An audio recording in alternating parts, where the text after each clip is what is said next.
bem-vinda, bem-vindo a mais um episódio do Promundo Pod, o podcast do Instituto Promundo. E hoje temos aqui uma convidada que eu tenho grande admiração, né? A nossa colega, parceira de muitos anos. Eu acho que a gente vai se conhecer, já se conhece há Ai, 30 já. anos, né, Denise?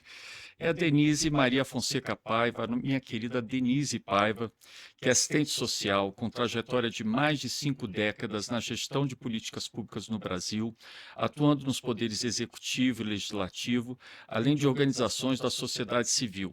Atualmente integra o Conselho da Pastoral do Menor no Rio de Janeiro e compõe a equipe do projeto Trilhas do Cuidado nas ruas da Fiocruz, como assistente de pesquisa. Possui atuação internacional na República Popular de Moçambique em ensino e políticas de saúde e ação social.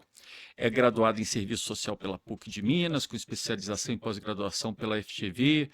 Também teve uma experiência acadêmica nos Estados Unidos, foi professora de planejamento social. E no setor público nem se diz, né, Denise? Ocupou cargos como chefe de assessoria de assuntos sociais da Presidência da República, foi vice-presidenta do CONANDA e diretora e subsecretária dos Direitos da Criança e do Adolescente, além de ter contribuído para importantes marcos legais, como a Lei Orgânica da Assistência Social, nossa querida Loas. LOAS, né? O Plano do Combate à Fome e o Programa Paz nas Escolas, e a questão de subnotificação também de certidão de nascimento, Paz nas Escolas, tantos outros, né, projetos importantes. E é autora de artigos na área de políticas sociais, e eu acho que há uns 4 anos, né, Denise, lançou o livro Era Outra História, Política Social do Governo Itamar Franco, 1992-1994. Denise, que honra tê-la aqui com a gente no Promundo Pod. E a honra é minha, porque eu lembro que quem nos aproximou foi um grande amigo que hoje está na Colômbia, que foi o Manel Manrique. Exato. E o Manel foi um grande parceiro na Unicef, com quem na época a gente trabalhava muito. E ele dizia: você precisa conhecer o Miguel Fontes. E um dia ele nos apresentou, e a partir daí a gente sempre procurou estar juntos, né? Você me ajudou muito no programa Paz na Escola. Inclusive, tivemos uma parceria. E foi até interessante, porque a Unicef queria apoiar o projeto. Inclusive, ela tinha um recurso para apoiar o projeto, mas não podia dar dinheiro para o governo. Então, ela falou assim: Denise, vamos encontrar uma organização parceira. E ele mesmo indicou o Promundo, e foi muito rico, porque ali nasceu um projeto que acabou sendo um projeto absolutamente exitoso, né? Uhum. Nós conseguimos 119 projetos no Brasil, e houve uma mudança mesmo de cultura, tanto na relação dos policiais com as escolas, os parâmetros de cidadania, né? Os grêmios, Isso né? já no programa né? Paz nas Para as Escolas, né, que você escolas, estava que eu no, estava no Ministério da Justiça. isso, que foi realmente assim, a gente tive a mentoria, né? Uhum. E você e o Unicef, vocês me ajudaram muito a pensar o programa, e depois eu fiquei na coordenação até eu virar diretor do departamento, porque eu... E aí...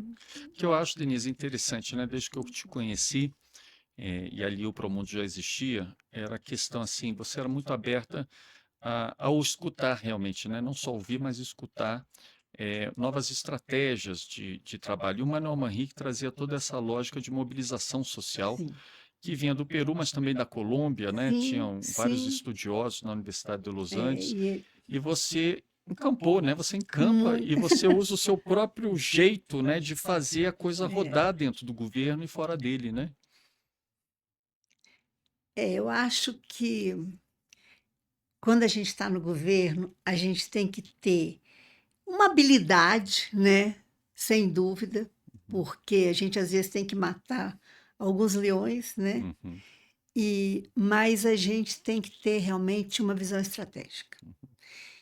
E eu sempre falo o seguinte: a gente nunca deve se encantar com o poder, né? A gente tem que entender que o poder é algo importante, mas para você realizar um fim que é do interesse de todos e da sociedade.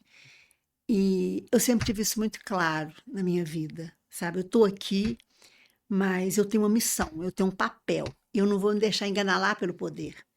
E também você tem que ter, muitas vezes, para conseguir fazer certas coisas importantes, você tem que se cuidar um pouco de não querer aparecer muito. Uhum, Claro, às vezes você tem que se colocar, né, mas você tem que ter uma posição um pouco mais estratégica e também discreta, uhum. porque se você se coloca muito em evidência, aí às vezes as coisas, em vez de ajudar, elas complicam. E é fundamental isso, né, Denise, dentro de um processo de transição democrática que a gente estava passando. Eu ia até te perguntar isso, é uma coisa que a gente nunca discutiu, mas me veio na cabeça isso agora. A gente está falando do paz nas escolas, né? Sim, E você realmente foi uma das primeiras lideranças a trazer temas de direitos humanos para policiais. sim, E graças a Deus está mudando. Hoje tem sim, muitas policiais mulheres, né? Então, eu acho que a sim, gente está mudando essa proporção. Mas naquela época, quase a maioria, né, total, é. era de homens. Como é que foi trazer temas de direitos humanos, porque nada mais democráticos, e tentar mudar a cabeça de policiais, né, com toda essa formação machista e muito vindo ainda, né, de A outra única era a única obscura, coisa né? que Como é eu que eu foi sinto isso? e fico triste é porque que isso não se consolidou mais como uma Uhum, cultura de direitos humanos dentro de todo esse mundo da polícia, porque a gente certo. falava o seguinte: "Direitos humanos é coisa de polícia". Uhum, Então isso foi realmente, assim, uma mudança de paradigma, uhum, né. Mas eu contei, assim, com grandes colaboradores. A gente nunca faz nada sozinho, né. uhum, Então, o Ministério da Justiça não tinha essa tradição de formação de policiais, tampouco em direitos humanos. Às vezes tinha uma coisa mais tradicional de essa coisa, mas como direitos humanos foi realmente uma inovação. Mas eu contei com um grande amigo até hoje, que foi Ricardo Balestreri. uhum. Ricardo foi fundamental nessa caminhada. Ele me deu todos os elementos que a gente precisava, ele foi contratado como consultor. E foi uma revolução na época. E foi não só uma revolução, como deixou realmente, assim, plantada essa semente, né. E depois, inclusive, ele galgou postos importantes, foi secretário Uhum, de Segurança Pública uhum. e hoje continua também trabalhando. É professor da INSPER Ele é hoje, você está? professor da Uhum, ENSP e está, inclusive, dando uma boa consultoria também para o ministério. uhum, Mas também não foi só ele não. Eu contei também com um antropólogo, que é o Tião Rocha, e uma vez a gente estava num bar em Belo Horizonte. Eu tinha ido na inauguração do Disque, esse Disque Direitos Humanos em certo. Minas, a gente tinha criado aqui, que eu fui a pessoa também que criou o Disque 100, né. Uhum.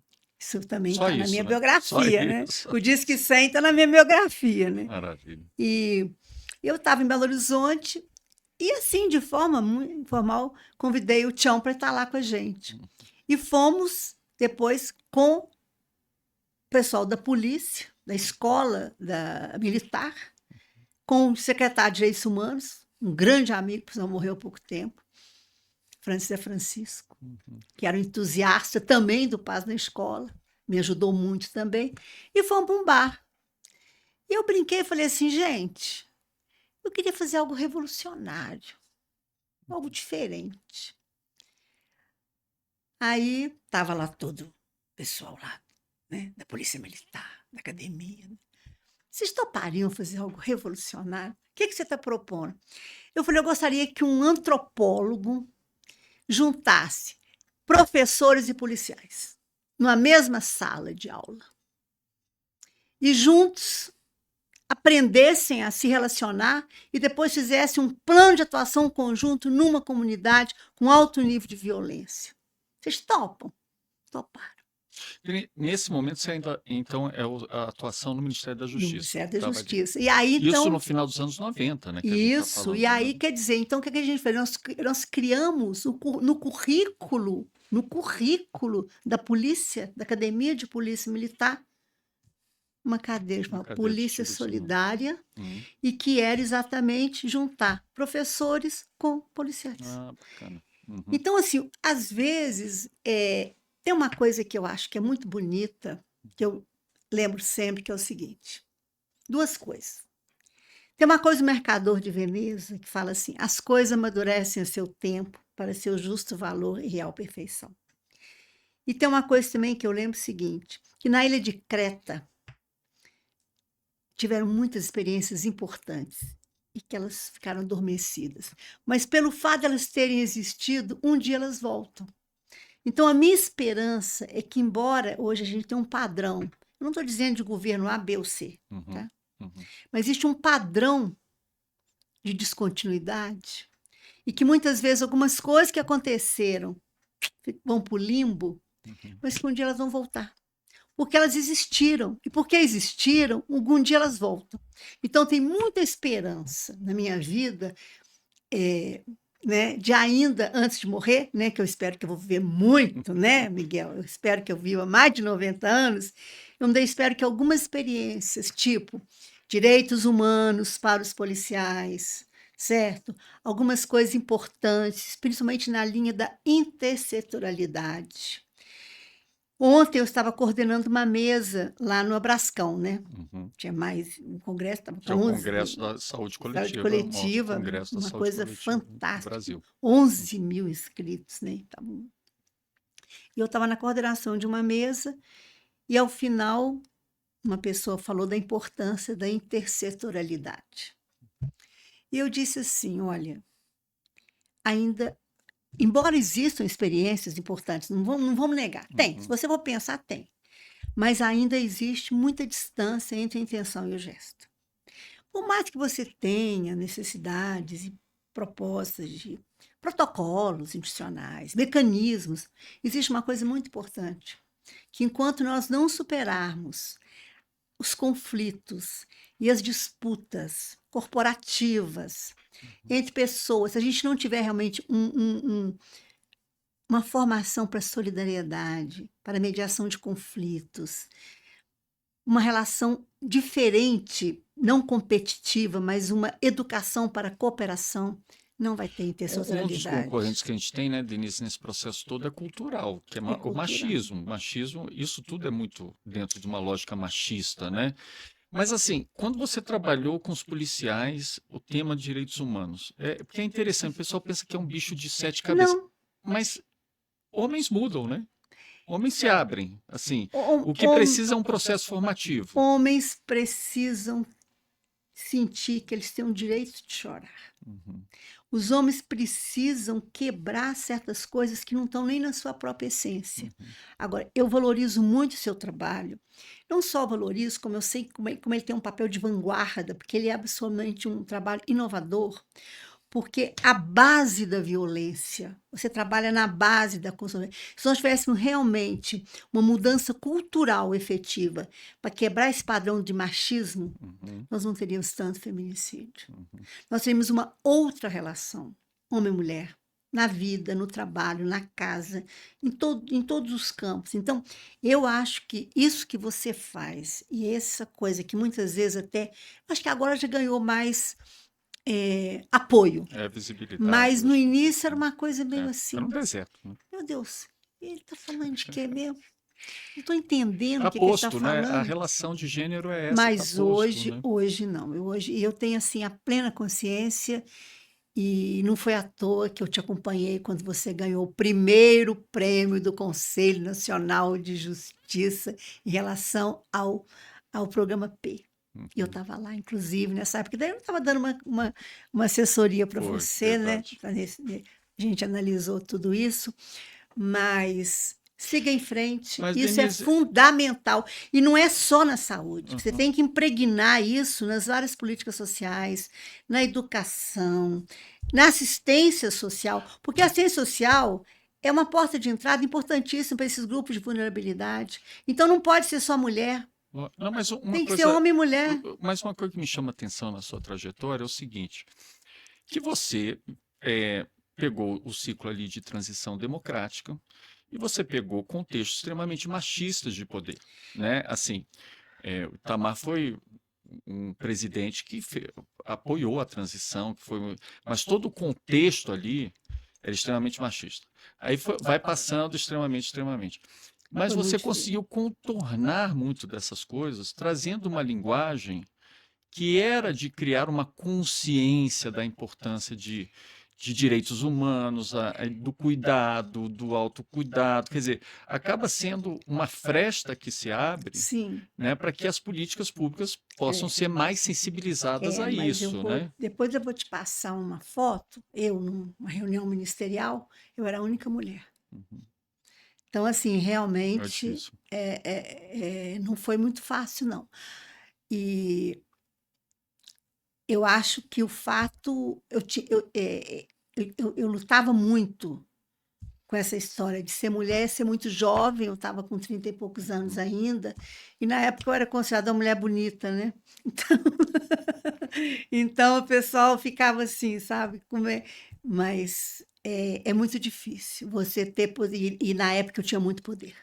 Mas como é Eu que tinha foi? muito poder, Assim, você é uma pessoa que vinha com a agenda de cuidado, você é da assistência social, você é sim, assistente social.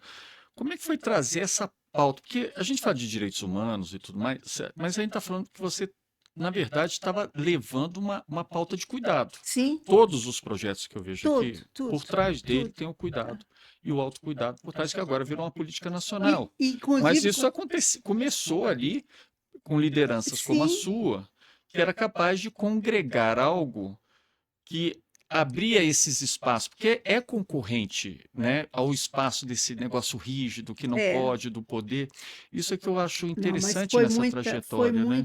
foi muito importante, porque assim, o grande mote nosso ali, e o Itamar tinha muita angústia. Hum. Ele era um cara muito angustiado com a questão da inflação, e dos juros, Não, é um da momento inflação, da terrível, política externa, economicamente. entendeu? Certo? Então, assim, e a gente trouxe a agenda do combate à fome, Hum. né? Nosso saudoso Betinho, né? E aí, e essa articulação foi muito rica, né? Porque e agora até a gente vê como que o Itamar foi inovador. Ele teve realmente um papel de inovação e, inclusive, nessa relação Estado-sociedade, que eu falo que isso tem que ser um pouco mais estudado. E uma coisa também que eu acho que a gente podia aprofundar, Miguel, e talvez com você, é que o terceiro setor, o público não é só governamental. Uhum. Você pode criar uma política pública dentro de uma Exatamente. organização Sem não dúvida, sem governamental, dúvida. sabe? Então, essa relação, isso aí tá ainda não está tão bem resolvido. O Uhum. que é o público? O público não é só governo, Exato. não é só estatal, A né? empresa pode ter Aí uma pode ter finalidade uma finalidade. pública, né? Você lembra, inclusive, isso, eu estava, você me chamou para... E uma coisa assim que, quando eu falo isso, eu sinto até, sinceramente, você me perdoa, eu fico emocionada. Uhum. Porque você falou assim, Denise, eu estava no governo, vai lá no Instituto Hilton Rick, na Bahia, É, que é do Iguatemi, isso. porque eles querem criar uma política de responsabilidade social, e eu tô lá e eu queria que você estivesse junto comigo. E na hora eu pensei assim, gente, o shopping, muitas vezes, ele não se estrutura como espaço público. Uhum. E as crianças chegam aqui, muitas vezes, ô Pivete, vai embora, some daqui, A né? diversidade, se vai, né, Não algum sei o quê, transgênero ou gay, né, tudo. todo Então, tipo de discriminação, aí o né? que a gente fez, né, na época? Falei, Miguel, vamos chamar o Projeto Axé Foi. e vamos formar essas pessoas, os seguranças, o entorno, dentro da política Trabalho de maravilhoso, direitos é humanos, verdade. para que essas pessoas, essas crianças, essas pessoas, toda essa diversidade, tenham uma outra forma de acolhida. Você sabe por que eu fiquei sabendo outro dia? Que esse projeto ainda continua. É isso mesmo. E eu não sabia. É. Eu falei, jura? Os shoppings Iguatemi têm essa tradição de acolhimento e de respeito aos direitos humanos. Quer dizer, o fortalecimento das políticas públicas dentro de um Dentro espaço do privado, espaço comercial. privado como Mas, Denise, eu queria voltar à questão do Itamar ainda, né? Itamar. Assim, a economia está uma bagunça, não sei como vai fazer, tem todo um plano aí real que está sendo, né? Tem a tiro, uma coisa assim, né? E eles O tentam. FIR, né? Eu acho que era o FIR o Não, negócio. e Eu nem aí, estava no Brasil, eu estava fazendo não sei mestrado. quantos. Você Aí, estava na Jon Snow? Não, eu tava na Johns Hopkins, né, no mestrado. Ah, Estava não, fazendo mestrado. Aí ah, depois, ah, né, tá, aí teve a abertura tá, da JS Brasil. ah, tá, Mas o que eu ficou assim para mim é o seguinte, então a minha cabeça já está cheia do econômico. tá. E aí falou, ele tomou a liderança, mas ele foi sensibilizado para ter essa liderança com a Não, ele já sociedade. tinha. Não, Ele mas já. eu acho que no livro que você estava vendo aqui, É. ele mostra o seu papel de uma Ah, maneira mostra, mais mostra, mostra, clara, mostra, né? mostra. Ele podia estar pré-condicionado, mas É. alguém tinha que despertar Mas isso acontece o na seguinte, presidência dele, né? tem uma coisa seguinte, tem uma história. Hum. Não é uma coisa que, sabe assim, eu não caí de paraquedas. Ah, tá. Quando o Itamar foi prefeito, eu Ah, já vinha antes, foi o então, meu né? primeiro Ah, tá. emprego como Uhum. assistente social. Quem assinou minha carteira de assistente social foi a prefeitura de Juiz de Fora. E, e eu fui eu com 22 anos, eu formei, eu entrei na faculdade com 17, formei, eu tinha 22 anos e eu virei chefe do serviço social. Uhum. E eu fiz um trabalho assim Da prefeitura de da Juiz de Fora. prefeitura e eu Uhum. fiz um trabalho com população de rua. Uhum. E foi na época um trabalho assim, claro, eu tinha uma secretária que era uma vereadora, mas ela me dava ela gostava de mim e me dava muito espaço.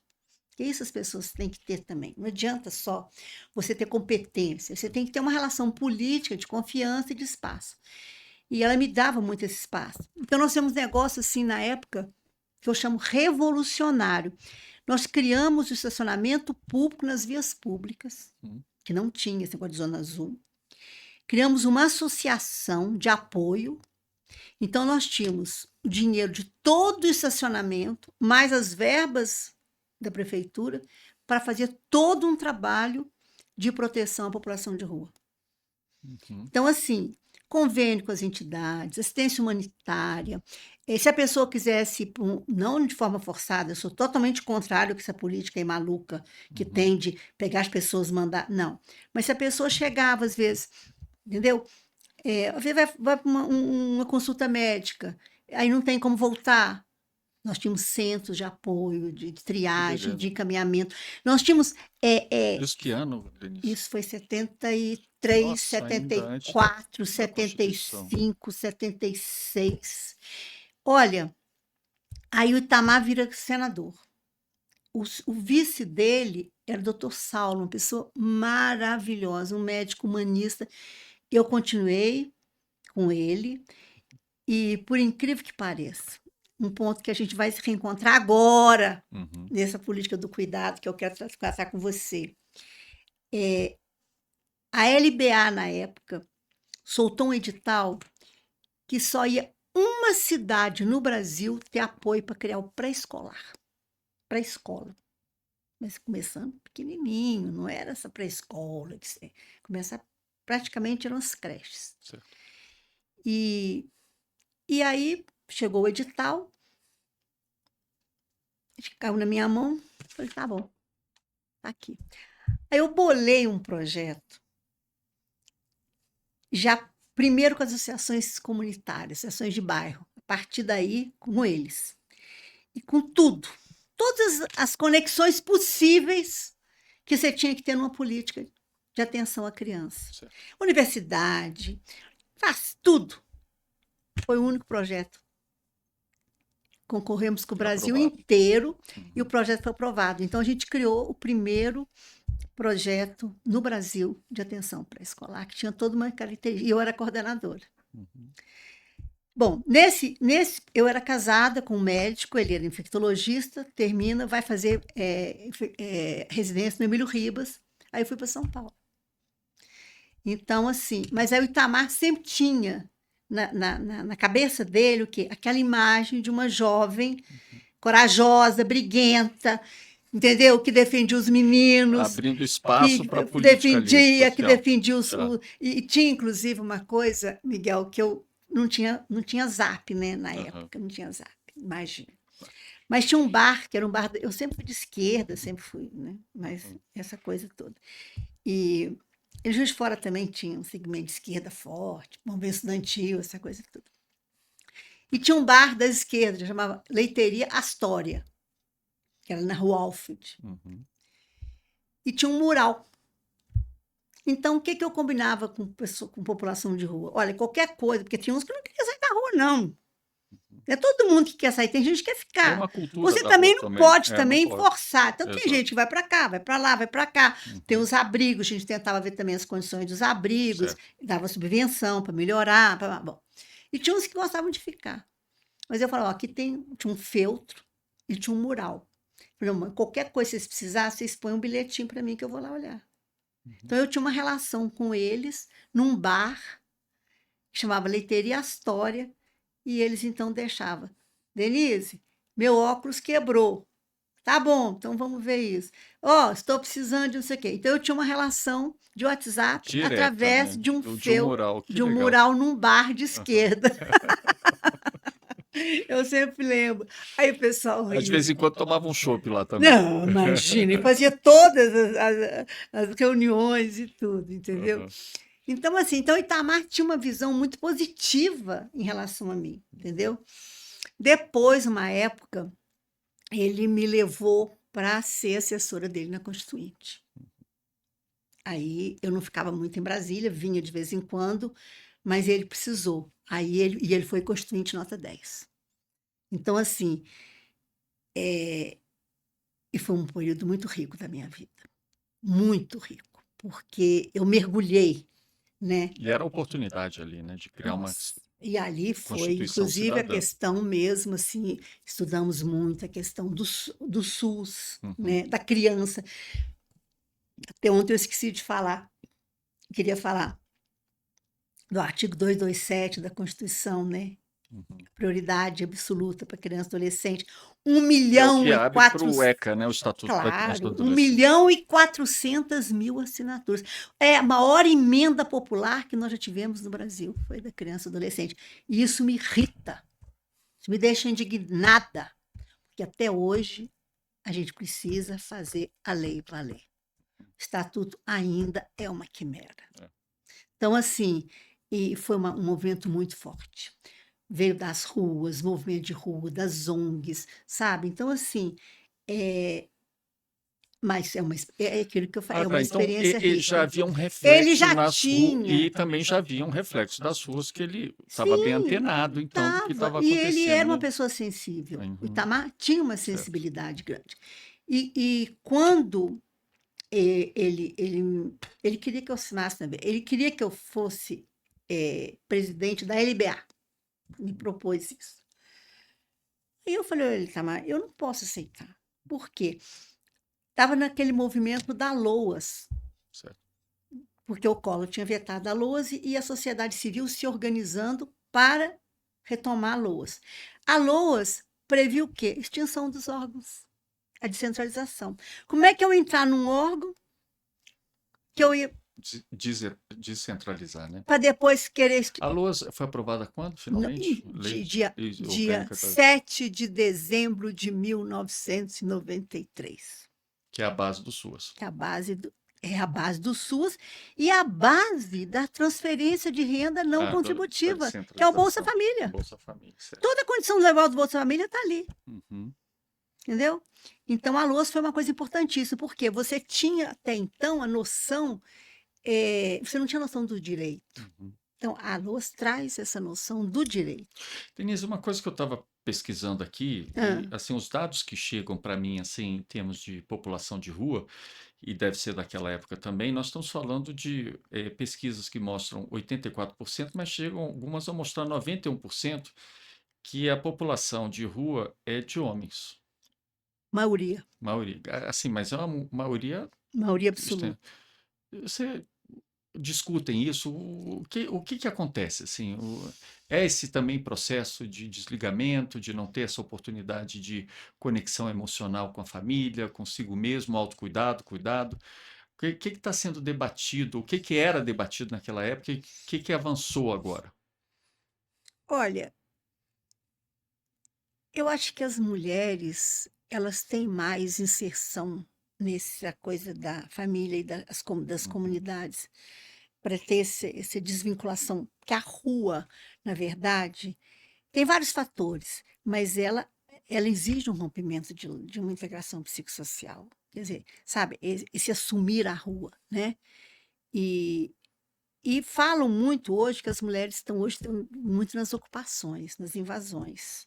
Não é que elas não estejam em situação de Ah, tá, vulnerabilidade, mas certo, elas estão lógico, muito mais tá, hoje você tem processo de invasões, de ocupações, muito com as ah, mulheres, né? certo, uhum, Agora, tem um estudo muito sério de uma menina, de uma pesquisadora da Fiocruz, que mostra, por exemplo, como que são poucas, por exemplo, no Rio hoje, o Rio, infratoras. Eu tenho um centro de infrator que pega o Rio de Janeiro inteiro, tem 26 meninos. uhum, Meninos tem um monte. uhum, E tem um estudo por que que esse trânsito é pequeno, uhum. porque elas têm mais inserção Vínculos, mais vínculos vínculos, uhum, comunitários e mais apoio. uhum, E existe, uhum, mas realmente é mais difícil. E a maioria, eu tenho visitado lá, e a maioria é associação ao tráfico, uma pena, é muito grande, porque aham, tinha uma só caso de assassinato uhum.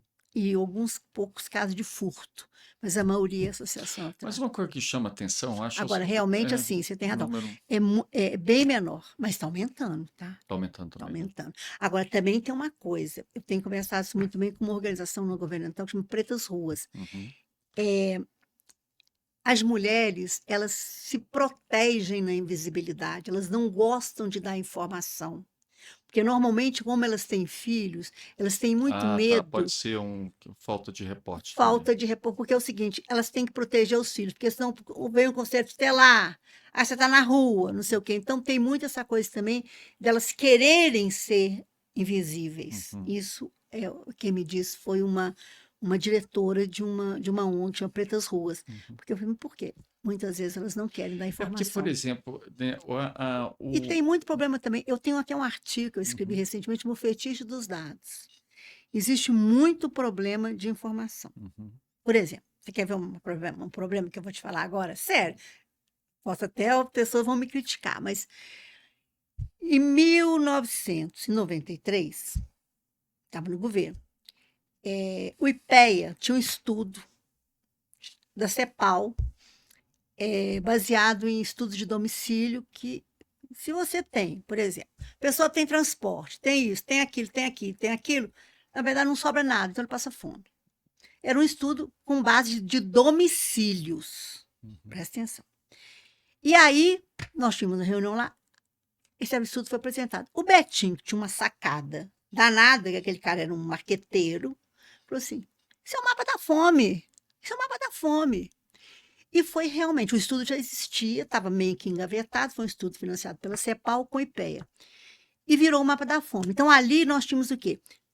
Uma Argentina no Brasil. Foram 32 milhões de brasileiros passando fome, que foi, inclusive, a base que o Itamar mostrou, o diagnóstico, não Aham. sei o quê, para todo. E foi um marco para o programa da fome. Olha, gente, são uma Argentina no Brasil passando fome. Mas para você ver, o estudo foi básico, domiciliar. População de rua. Lógico, não Hoje, tá, né?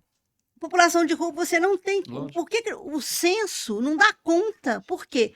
A base é domiciliar. Então, os estudos que você tem para dimensionar quantitativamente, nem estou falando de qualitativo, que é muito mais complexo, Uhum, mas os instrumentos que você tem, que é o CAD único, que é a questão da saúde, entendeu? Muitas vezes, não, essa população, hoje, tem um estudo mais recente hoje é da Universidade Federal de Minas Gerais, uhum, que chega a quase 400 mil, uhum. né? Chega a quase 400 mil no Brasil. Mas ainda eu acho que tem problemas. Por quê? Porque essa população muitas vezes não tem nem Bolsa Família, Uhum. que é geralmente que é o grande hoje estratégia de combate à fome. Essa população, os homens, você está falando? Homens Ou e mulheres? mulheres, Tá. homens e mulheres, Em homens situação de extrema, em situação morador de moradores de rua, rua. né? Uhum, Então também a gente tem, e eles têm muitas dificuldades. Por exemplo, uhum, outro dia eu estava num centro e conversando lá, chama Cipop, um negócio fantástico, uhum. muito bom. Tem no Rio e está Não, é começando a maravilhoso, crescer o com certeza. Cipop. Uhum, E aí eu perguntei para Tereza, que é a chefe, quais são os problemas que você tem aqui? Ela falou assim, o problema é mercado de trabalho, porque às vezes eles querem trabalhar e não tem emprego. Mas o maior problema, quando eles vão para a saúde. Porque a saúde exige o quê? Residência. uhum. cartão, não tem. Entendeu? Então, as próprias políticas Ah, tá. públicas, Uhum, você tem que repensá-las muito, uhum. porque o acesso depende de documento, e o documento, muitas vezes, as pessoas não têm sequer registro civil. Então, quer dizer, tudo a base da inclusão social exige o quê? CPF. Exige o quê? Registro civil. Exige o quê? Entendeu? Então, você tem, muitas vezes, uma subnotificação por uma exclusão extrema. Então, assim, é muito complicado. Mas Então, então, quando Uhum, você fala, para mim, existe muito mais homens? Sim. uhum, Mulheres? Sim. É menos? Muito. Isso aí não é, isso é real. uhum. Mas, porém, a gente também tem que problematizar. Por quê? Por que elas se protegem? Por que elas vão para as invasões? Por que talvez elas não estejam? Porque tem fatores aí, entendeu? Muito sérios. Agora, tem um estudo lindo, que eu acho que tem uma vertente, inclusive antropológica, que são os casais na rua. Não dá para E ver. é lindo Uhum. o amor como estratégia de resiliência. Então, tem casais que vivem anos e anos na rua, como casais. Uhum. Isso é muito bonito. A gente viu alguns exemplos, né? Porque É, isso é uma realidade de todas as grandes cidades. E eu acho que fica claro que essas questões de gênero, elas trabalham de uma maneira, em algumas circunstâncias de extrema vulnerabilidade, você tem uma situação, pode ter um número maior de homens, mas as circunstâncias são muito parecidas, né? Independe se é mulher ou homem nesse sentido, né? Porque a quebra de vínculos, ela pode ocorrer com qualquer ser é, humano. mas aí você tem uma questão. É, eu estou falando isso assim, de conhecer, de pesquisa, tá? Outro dia eu conversando com uma velhinha ali no Flamengo, Uhum. tá? No bairro do Flamengo. E eu gosto muito de conversar. Por que você tá aqui? Não sei o quê. Aí ela me contou o seguinte: olha bem, é, eu saí de casa, sempre briguei com o filho, com o nora, não sei o quê. Mas ela reconstrói o vínculo na rua. Então, assim, ela passa a ter um novo filho, um novo irmão, uma nova pessoa. Então, essa Cria uma reconstrução rede. dos vínculos na rua, ela é muito efetiva. E tem uma coisa que eu acho fantástica: o funeral. Eles se organizam Uhum. no funeral. Porque eles têm até um estudo interessante. É, vivemos toda uma situação de desigualdade, mas para morrer precisamos ser iguais. Eles falam que na morte Tem têm uma coisa de identidade e de solidariedade mesmo. solidariedade, e eles falam, e tem até um artigo sobre isso num livro muito interessante, que chama As Novas Faces da Rua, onde ele fala assim, não, aqui nós somos todos iguais. E, Denise, essa questão que você traz assim, não, então tem mais homens, mas isso pode ser uma série de circunstâncias e tal. Você vê isso acontecendo em todas as políticas da assistência social? Quer dizer, não existe talvez uma diferença tão grande de gênero assim? É mais uma questão, talvez, desses vínculos. Como é que está, na sua visão, a assistência social em termos assim de trabalho com homens, né? E o trabalho com as mulheres. Existe uma Eu distinção ou é acho, alguma coisa que não, eu também acho, vai dentro dessa eu acho que prerrogativa? a assistência social ainda está muito focada nas mulheres, Mulheres também. muito. Uhum, Mas, mas é uma necessidade. Eu acho que uhum. tem realmente, eu acho que você, inclusive, vai ter um papel importantíssimo nisso, de quebrar essa presença muito forte, só da mulher. Porque a vida não é só, sabe? A vida é construída, né? Em conjunto, Em né? conjunto, né? Tá? Agora, uma coisa que a gente percebe também é quando mulheres, né, que geralmente lésbicas, elas sofrem muito mais. Porque além da questão, né, da expulsão por conta dessas condições que a gente sabe, de Uhum. pobreza, disso, daquilo, existe uma coisa. Hoje eu estava vendo o que aconteceu ontem, né? E a mulher falando, né? Por que que ela saiu de uma cidade para outra? Ela fala assim, porque meu irmão me expulsou porque eu sou lésbica. Então, essa questão é muito forte. Da discriminação. A discriminação, ela é um fator agravante. Uhum, Aí, realmente, você pode trabalhar não só os fatores mais estruturais, né, uhum. econômicos, mas também a questão da inaceitação. aí você tem essa perda de vínculo, porque existe uma resposta muito violenta Uhum. ainda nessa questão. Então, também tem que trabalhar muito isso, porque eles têm um duplo sofrimento e sofrem muito, muito, muito. Aí tem o recorte racial também, que é O recorte uma racial é uma coisa. coisa É, absurda. Recorte racial é uma coisa absurda, né? E a gente também tem que ver tudo isso. Eu ainda estava conversando com você hoje sobre isso, né? Enfim, mas hoje eu estava pensando, falei assim, meu Deus, cresce demais essa política. Eu acho que a questão da fome ainda atinge essa população. Se a gente pode dizer que saímos do mapa da de fome, moradores de rua. mas Uhum. atinge, Atinge. porque não só eles têm a falta, como também tem uma alimentação muito inadequada, muito sem um ritmo, né? E eu até falei que eu tinha vontade de fazer um trabalho com os bares e restaurantes. Por isso eu tinha vontade de conversar com sindicatos, bares, restaurantes, e falar, escuta, não tem jeito da gente dar um... Principalmente no Rio, né? Não, e agora uma coisa E que você tem me trazido bastante, que eu acho que é dentro dessa política nacional de cuidado, é trabalhar o cuidado com as crianças, né? Principalmente nas creches. Você está trazendo algumas ideias bem interessantes para isso, né? é, E como assim, com cuidadoras, né? Que a gente é, fale, que trabalhe mesmo num sentido mais informal pelo grande problema que a gente tem de vagas de creche, né? olha, Como fazer essa coisa também da pauta de igualdade de gênero, no sentido de ter os meninos, as meninas aprendendo esse cuidado, e porque a maioria das cuidadoras vão ser mulheres, né? são. Né? E vão continuar sendo, né? Não, Como que fazer essas crianças terem, né, um processo, mesmo no lado mas a informal, gente, dessa percepção que cuidado se aprende desde da primeira mas você infância? sabe que a gente tem que trabalhar isso, sabe? Porque a menina que trabalha comigo, ela deixa o menino dela com uma cuidadora e paga R$ 300. Bom, por mês. Ela ganha 200 e pouco, paga 300 mês. Ela acha barato, cuida do menino. Aí eu conversando com ela, falei assim, escuta aqui, e se fosse homem? E se fosse um cuidador? Como é que seria? Ah, não, não aceito Não, homem, não não. deixaria de jeito nenhum. De jeito nenhum. Por que não? Por que não? Por que não quebrar isso? Pelo menos começar a quebrar. Pô, você pode ter uma cuidadora mãe, mulher, e um cuidador homem, por que não? Certo? Então, são certas coisas que a gente precisa enfrentar. E uma proposta que eu estou trazendo para você hoje, que eu quero conversar mais, é o seguinte: tem um juiz no Rio, ele é muito legal, o doutor Sérgio. Ele é da área da infância, adolescência, e ele é muito articulado, preside a Associação dos Magistrados na Nacional, é uma pessoa muito bacana e trabalha com medidas protetivas, socioeducativas, e é muito meu amigo. E ele fez uma encomenda para mim.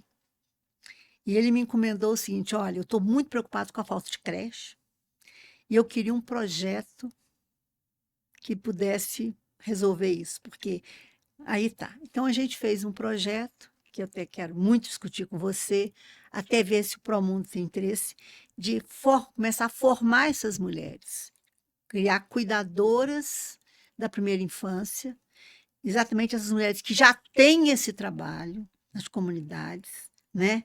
Mas elas, inclusive, que às vezes com um número imenso, É não verdade. pode. Você Uhum. não pode colocar 20, Não 30 dá, crianças em ambientes absolutamente exatamente. sem Inóspito, né? espaços, Uhum. insalubres, mas realmente repensar essa realidade e dar a elas não só uma formação, mas também uma bolsa qualquer, começar com formação, porque isso eu acho que é política nacional de cuidado. E a questão do cuidado também, ela pode se expandir para várias áreas, mas é uma política nova e do Ministério do Desenvolvimento Social, né? Uhum.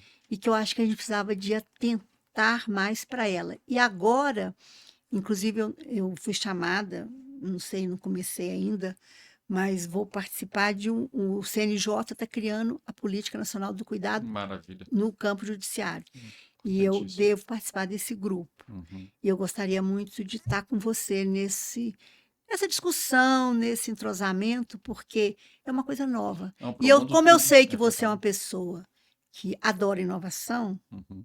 quem sabe a gente poderia se reencontrar nesse campo do cuidado. O Promundo, ele tem sido um grande fã, na verdade, né, das políticas do judiciário na atenção ao cuidado. Eu acho que é transformador o que eles estão fazendo, É, saindo de uma prerrogativa somente punitiva, que é importante ter o lado punitivo, sim, mas também trazer essa abordagem para é. uma outra visão e dialogando muito, né, com o legislativo e com o executivo. Se a gente pensar, por exemplo, na licença paternidade, Só. acabou sendo uma provocação do judiciário para o legislativo tomar, e É. aí abriu para a sociedade civil como a gente, né, Denise, para a gente cobrar lá no Congresso. A aprovação acabou ficando 20 dias, a gente queria 30, Mas mas já é um já é um avanço, já é um avanço. avanço, né? Denise, eu queria, assim, Eu, sim, dentro dessa visão toda que você trouxe histórica, né, desde a época do Itamar e antes dela, em Juiz de Fora, passando pelo Paz nas Escolas, passando por todo esse trabalho maravilhoso com moradores de rua. E tudo que você é um pouco o espírito, né, da política de assistência social no Brasil. Como é que você acha que essa pauta de masculinidades e paternidades pode avançar na assistência social assim mais? Eu sei que a gente tem um caminho longo pela frente, né? eu É acho, o cuidado mesmo, é essa tônica. Gente, vamos falar de cuidado e é eu acho fundamental trazer o que homem para esse temos lugar. que envolver mais atores governamentais. Uhum, Eu acho que não pode ficar só no âmbito da Secretaria Nacional de Assistência Social, que tem ali a gestão do SUAS. tá. Eu acho que o SUAS hoje é a grande política de proteção social, mas ele também precisa de ter uma interlocução maior com outras políticas, Uhum, com a educação, com a saúde, principalmente, né? Porque ele ainda tem ainda uma coisa da repartição, uhum, né? Tem uma coisa ainda de corporativismo ainda. E eu sei porque eu sou assistente social e eu sei como é que as coisas existem. Ele realmente precisa ter um, um olhar mais ampliado e mais intersetorial, uhum. né? Mas eu acho que essa política que você traz, e você não está trazendo você não está trazendo um ideário. Não, você está Não, trazendo longe experiências de concretas. ideologias, né, Quer de dizer, você está doutrinas. trazendo o seguinte: olha, isso aqui acontece aqui, temos experiência, e o mundo também tem experiência nesse sentido. Isso aí não é um Exato. negócio que você inventou da sua Não, cabeça. exato. Tem uma referência factual muito importante. Mas tem que fazer alianças. Eu acho que você teria que discutir, por exemplo, com áreas, embora você tenha toda uma preocupação na sua relação, como é que ela deve ser uma relação muito ética e muito bem definida com o governo, mas você também pode trazer, inclusive, apoios e aportes de. Você vê, é o BID. Eu agora, por exemplo, estou conseguindo um acordo do Banco Mundial com a população de rua. Eu estou fazendo Uhum, essa articulação. uhum, Entendeu? Certo? Quer dizer, e está dando certo. A gente está caminhando, né? E isso tudo vai ser, porque é muito bom, porque isso vai o quê? Vai fortalecer já o trabalho e os aportes que a própria Fiocruz vai dar, né?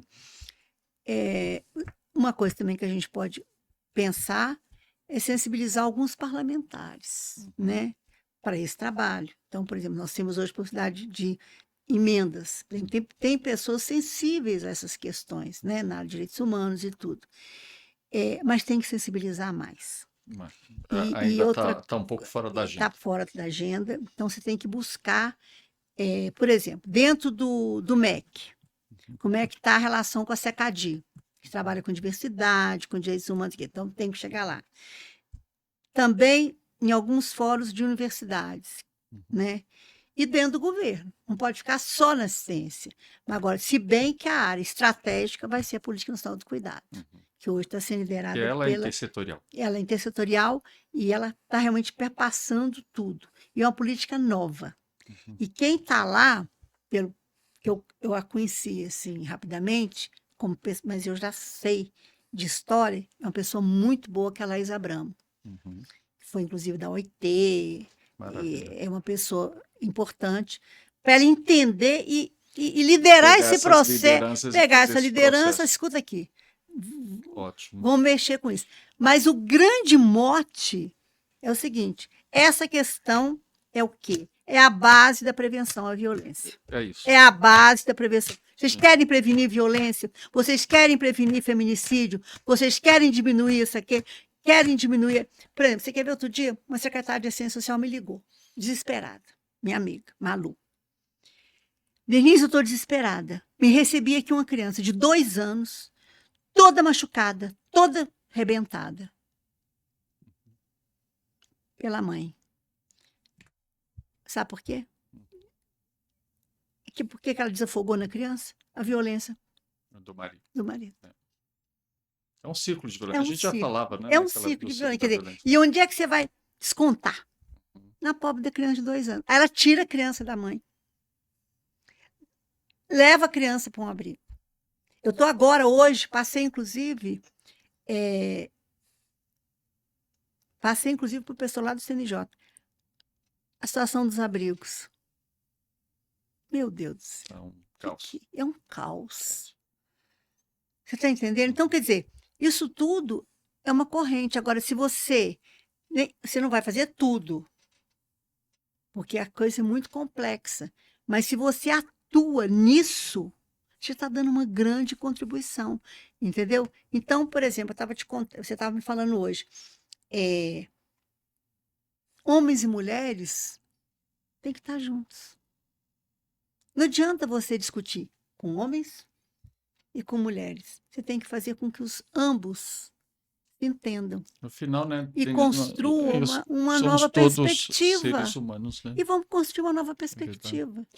Denise, a gente está acabando o nosso É. episódio, mas obrigado. Eu acho que te ouvir é muito bom, né? Eu acho que não é só o Promundo, não, é a sociedade civil como um todo, né? Sair um pouco daquele eixo de projetos específicos para coisas que realmente possam ter uma pessoa como você que tem uma visão de política pública, de rede, de toda essa vivência e trazer esses elementos para que a gente possa fazer o que a gente sempre falou, né, Denise, da enxurrada de transformação. Mas eu queria que você trouxesse para a gente uma mensagem final do que você espera em toda essa política de assistência, em tudo que você viu dentro dos seus programas ou moradores de rua, essa perspectiva de como trazer as pessoas para esse espaço realmente de cuidado, né? Da gente ter não só uma questão de gênero, mas uma questão de humanidade, sustentabilidade humana mesmo, que a gente está vendo tantos casos de violência. Queria saber qual seria a sua visão de futuro dessa nossa jornada. Eu acho que a gente avançou bastante, né, Denise? Se você pensar nos 30 anos, Nossa. passa um filme na sua cabeça, eu tenho Passa. certeza, né? Mas aonde que esse filme você quer levar ele? Eu sei que não vai ter um capítulo final tão cedo, né? Esperamos que sim. Mas qual é o próximo capítulo? Primeiro eu acho o seguinte, você falou. Nós temos que todo dia acordar e conjugar o verbo esperançar. Uhum. Se a gente não tiver esperança, a gente não consegue nos mover. Agora, eu acho que os grandes desafios das políticas públicas sociais é uma relação que tem que ser uma relação humana Exato. entre o profissional, principalmente. Não é de tutela. Ele tem que ser de emancipar, buscar emancipar. Porque às vezes você tem uma relação muito paternalista e muito tutelada, ou então muito preconceituosa, muito moralista. Eu acho que a gente tem que realmente nos reeducar enquanto educadores. Eu acho que todos nós, sejamos médicos, sejamos assistentes sociais, nós somos educadores. Mas um educador numa perspectiva realmente, que eu falo, é aquela perspectiva do Carl Rogers, do Paulo Freire. Exato. Quer dizer, é uma coisa bem... Aliás, eu estou precisando de aprofundar mais. Eu outro dia tive contato com um grande filósofo, que é o Ernest Bloch. Uhum. E ele fala da utopia do concreto, né? Quer dizer, você tem que realmente... Você tem o Tomás Moros, né, que fala daquela utopia ideal, mas você tem a coisa do dia a dia mesmo, né? Então, eu acho que você tem que repensar a gente, como é que a gente se coloca no mundo, né? E eu acho que o grande desafio é a interseccionalidade.